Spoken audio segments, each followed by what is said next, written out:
Leadoff batter, the second baseman, Delino DeShields. Welcome back to Random Cardinal of the Week. I'm Jim Plaza. Before we begin, make sure to like and subscribe to Redbird Rundown on Spotify and YouTube, and follow Redbird Rundown on all social media platforms to get the latest analysis of the St. Louis Cardinals. Also, check out our Patreon page, which gives you access to bonus content, game day chats, and exclusive bonus episodes. Today's episode starts with a what if. Ryne Sandberg in a Cardinals uniform. Yeah, it feels weird just saying it, right? But believe it or not, it almost happened. After the 1996 season, the Cardinals were coming off their first division title since 1987. They had momentum, they had expectations, and unfortunately, they had a problem at second base. Luis Alicea had struggled defensively in 1996, committing a league-leading 24 errors, and the front office knew they needed an upgrade at that position. One option? A future Hall of Famer. Sandberg had been a Cub since 1982, a perennial all-star and someone who had tormented the Cardinals for years, so much so that a game in 1984 is still literally named after him. That's right, the Sandberg game, which is almost the Willie McGee game, but I digress.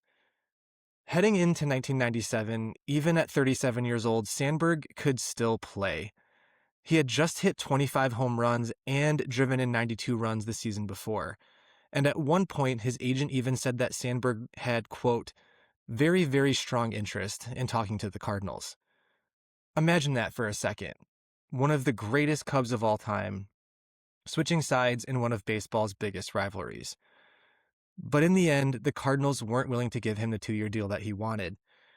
Sandberg re-signed with Chicago, finished his career as a Cub, and eventually went into the Hall of Fame wearing that familiar blue cap. So the Cardinals had to pivot. And what they found instead was a player coming off the worst season of his career.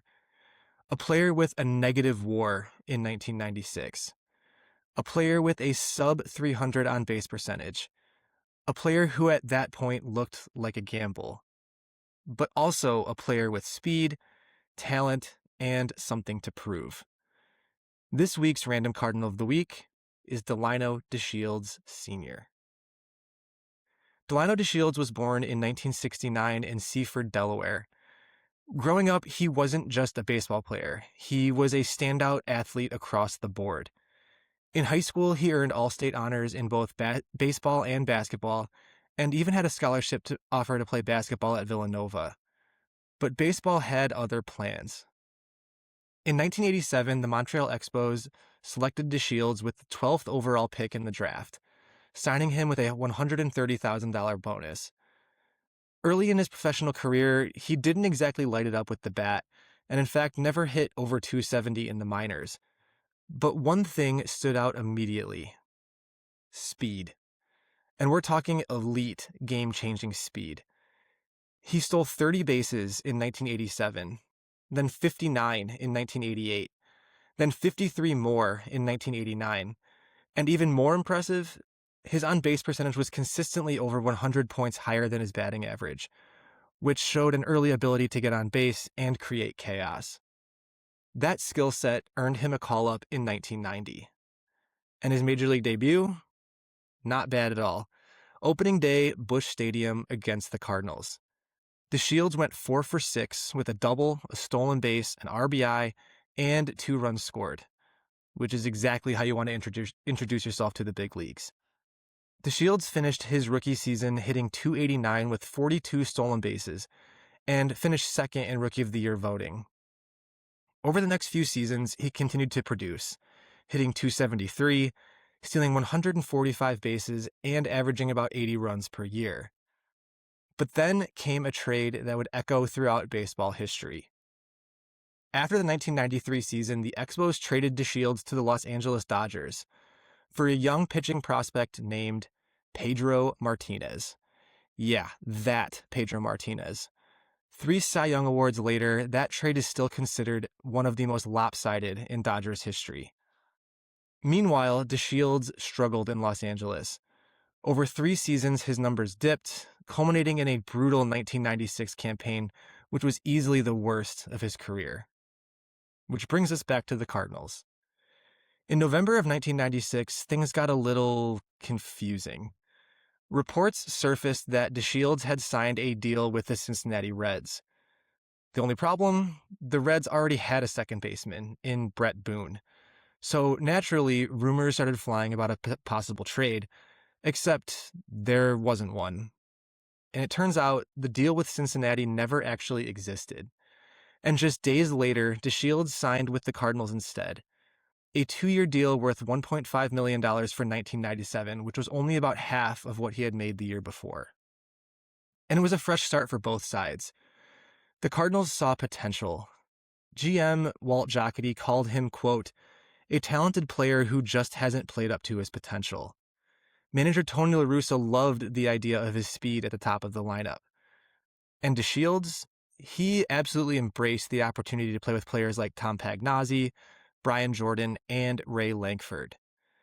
In fact, he set the bar pretty high for himself. Before the 1997 season, he said that he would hit 270 and expected to score 120 runs and steal 70 bases. And that's absolutely confidence. Opening day, 1997. Another full circle moment. DeShields made his Cardinals debut against the Montreal Expos, the team that drafted him in Montreal.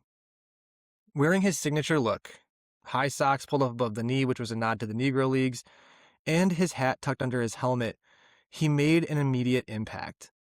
In the 6th inning, he tripled and scored on a wild pitch, finishing the day 2 for 4. The Cardinals lost that game, but something was starting to click. April, though, not great. DeShields hit just 200. But the Cardinals stuck with him in the leadoff spot, and that decision would pay off in a big way. In May, DeShields caught fire. He hit 330, racked up extra base hits, scored runs, and stole bases. And from there, he didn't slow down. By June, he was piling up multi-hit games. And throughout that season, he actually had 10 games where he stole multiple bases. He would end 1997 with a career year. He hit 295, collected 169 hits, scored 92 runs, hit 11 home runs, and led the National League with 14 triples. He also stole 55 bases and posted a 4.2 WAR, which was the highest of his career. On a team that finished just 73 and 89, DeShields was an absolute bright spot for the Cardinals. He became exactly what the Cardinals needed: a true leadoff hitter, a table setter, a spark plug. In 1998, DeShields remained a key part of the lineup, even while missing time in July. He hit 290, stole 26 bases, and scored 74 runs. And oh yeah, he was hitting in front of Mark McGwire during one of the most famous seasons in baseball history, the summer of '98.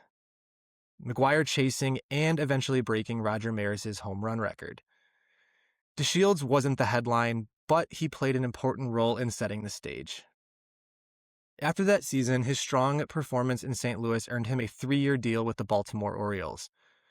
And in 2000, he had another standout year, hitting 296 with 43 doubles, 10 home runs, 86 RBIs, and 37 stolen bases.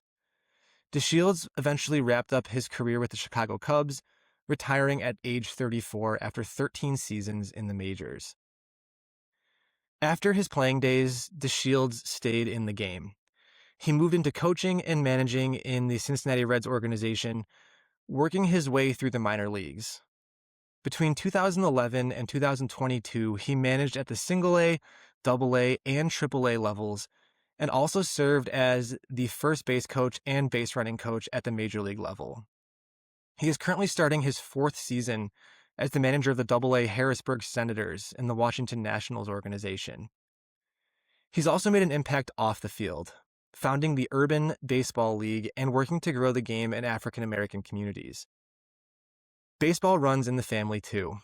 His son, Delino DeShields Jr., played in the major leagues for several seasons, and his daughter, Diamond DeShields, actually won a WNBA championship with the Chicago Sky in 2021. Delino DeShields only spent 2 seasons in St. Louis, but they were memorable.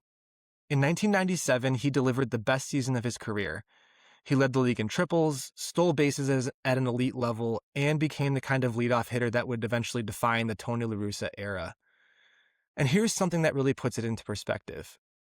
No Cardinals player since 1997 has matched DeShields' single-season totals in either stolen bases or triples. Not bad at all for a guy who was once seen as a risk. So while Ryne Sandberg may have been the bigger name, and definitely the more famous player, he probably wouldn't have looked quite right in Cardinal red anyway. Delino DeShields, on the other hand, he fit exactly what the Cardinals needed, right when they needed it. Thank you for listening to Random Cardinal of the Week. Remember to like and subscribe to Redbird Rundown on Spotify and YouTube. Follow Redbird Rundown on all social media platforms, and check out our Patreon page for access to bonus content and coverage of the St. Louis Cardinals. We'll be back next week with another forgotten name from Cardinals history. And until then, I'm Jim Plaza, and this has been Random Cardinal of the Week.